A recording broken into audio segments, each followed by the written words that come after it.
นั่นน่า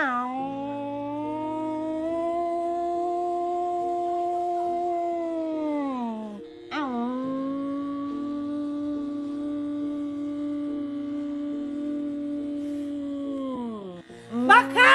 วถ้าจะยังผมผัวกูหัน มันยังเท่า มาตัดผมจะหัน มักมาโยว้ายว้ายว้ายพัดใจนะขาวตัดผมก่อนนี่เฮ้ยมันขาวตัดผมเลยจอยมาแน่นี่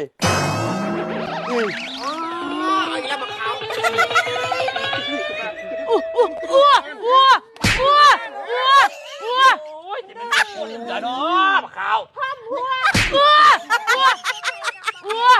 มึงเบิ่งไงหัวที่เราไหนละมึงจะมักมือมันยังน้อยอยู่ตีกันเลยหัวมึงอีกน้อยอยู่เป็นยังไง จะไปรีนอนอย่าง นอน จะไปเห็นอย่างมันคือตัดเจ้า มัวแต่นอน ไม่ว่าแล้วนะก็ยังบอกว่าอย่าให้นอนอย่าให้นอน เฮ้ยไปเขาเดียวเอง เขาเดียวเอง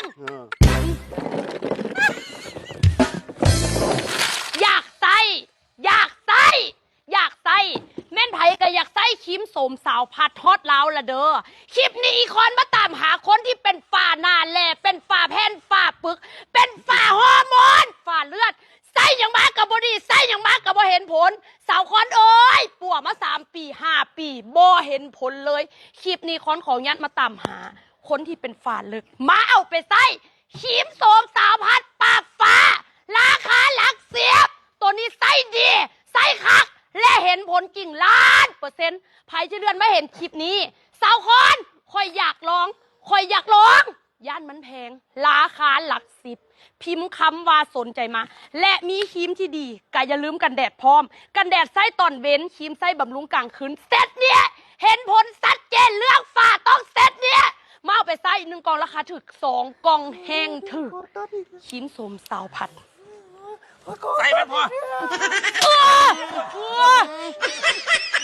น อนหมดเนื้อตัดผมมึง มันยังขอตัดอีกเลย เขาตัดเหรอ